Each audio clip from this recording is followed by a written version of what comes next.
Hello मेरे दोस्तों, स्वागत है आपके अपने YouTube channel MG study centre पर। मैं हूं मुकेश सर, फिर से लेकर आया क्लास 10th मैथ भारतीय वन बुक से। आज का जो टॉपिक पढ़ेंगे भारतीय वन बुक से प्रतिस्थापन विधि। मैं तुलनात्मक विधि और लुप्तीकरण विधि में बना चुका हूं। आज मैं जो बनाऊंगा वो है प्रतिस्थापन विधि, ठीक है, जो काफ़ी अच्छा महत्वपूर्ण है सवाल। तुलनात्मक विधि भी मैं बना चुका हूं। आज मैं जो टॉपिक है प्रतिस्थापन विधि। देखिए, प्रतिस्थापन विधि सवाल जो मैं लिया हूं वो सवाल भारतीय भवन बुक से लिया हूं। सवाल जो भी हो, मेथड आपको मालूम होना चाहिए, ठीक है। जैसे आप कहें कि इसमें प्रतिस्थापन विधि से बनाने के लिए दो चर वाले रैखिक समीकरण जो भी हो, जैसा भी हो, आपको मेथड मालूम होगा। जो विधि कहेगा फटाक से बना दीजिएगा। इसलिए थोड़ा ध्यान से इस वीडियो को देखें और काफ़ी इजी सवाल है। और ये यहाँ पे समीकरण 1 और समीकरण 2 भारतीय बुक से दो चर वाले रैखिक समीकरण 2A में से मैं लिया हूँ सवाल नंबर 12। और इस समीकरण को हम बनाएंगे प्रतिस्थापन विधि द्वारा। तो यहाँ पे लिख देंगे, इस समीकरण को हल करेंगे। इस समीकरण को हल करेंगे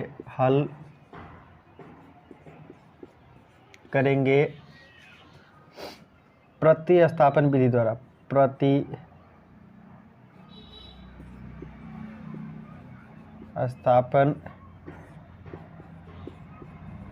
विधि द्वारा, ठीक है, हल करेंगे प्रतिस्थापन विधि द्वारा, ठीक है। और देखिए, इस समीकरण 1 को पहले इधर ले आते हैं। देखिए यहाँ पे x प्लस में y अब बराबर कितना है 14। देखिए लिखेंगे या x और ये y जो प्लस में है, ये प्लस में है, इसको बाहर ले जाएंगे बराबर। तो 14 हो गया और माइनस प्लस y इधर है तो इधर आ गया, तो माइनस में हो गया y। ये समीकरण जो मान लें कि 3 हुआ, ठीक है। ये समीकरण 3 मान सकते हैं, लेकिन कोई दिक्कत नहीं मानेंगे फिर भी चलेगा। लेकिन यहाँ पे क्या करना है, x यहाँ समीकरण ये 3 हुआ है ना, मान लेते 3 है ये, ठीक है।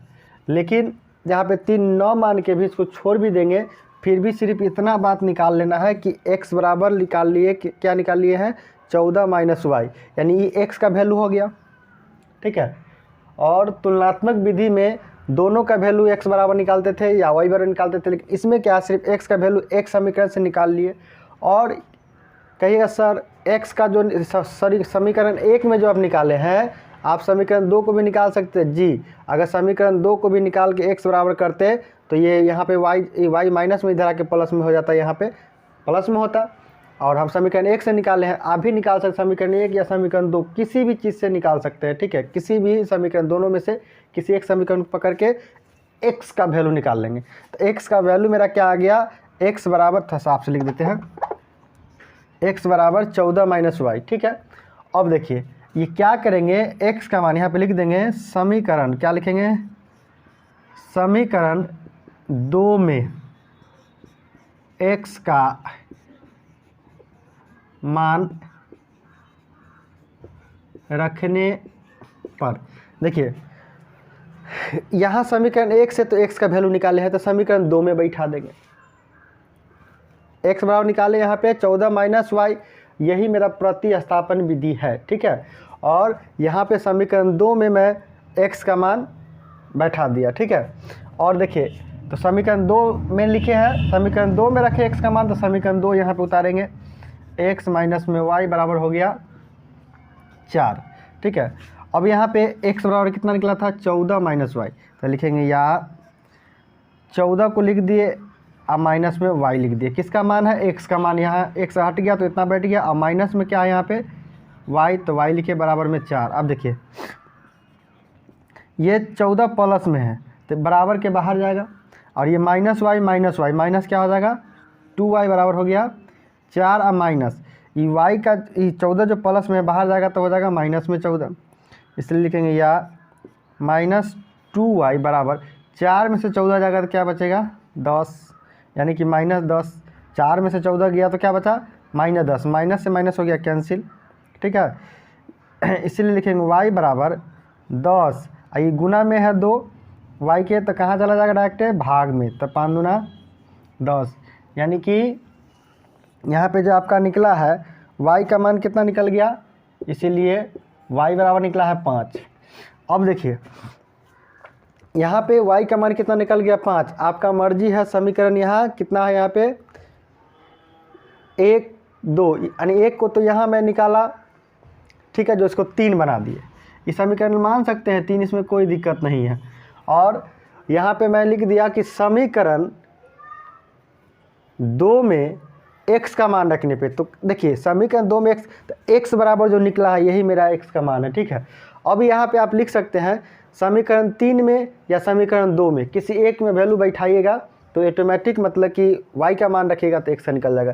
तो हम रख देते हैं समीकरण 3 में किसका मान, y का। तो यहाँ पे लिखेंगे समीकरण 3 में y का मान रखने पर, देखिए आप समीकरण 3 मेरा कौन है, यहाँ है, देखिए x बराबर क्या लिखा है, x बराबर 14 माइनस वाई। अब देखिए या x बराबर 14, और देखिए 14 और माइनस में y है, सॉरी माइनस में y है तो माइनस लिखे, और y का मान कितना निकला 5, ठीक है। इसीलिए x बराबर जो निकला है 9, ये निकल गया। मान ले यहाँ पे, अब यहाँ पे लास्ट में लिख देंगे x बराबर निकला है आपका 9 और y बराबर कितना निकला है 5। ये आपका हो गया प्रतिस्थापन विधि से आप ये इसका सॉल्व हुआ। और देखिए इसमें क्या है, इसमें सोचना कुछ नहीं है, सिर्फ छोटा सा दिमाग लगाना है। और पीछे वाला वीडियो जो तुलनात्मक विधि में बनाया हो वो मेरे लिंक डिस्क्रिप्शन में दिया हुआ है, वो जा कर के आप उसमें देख लीजिएगा।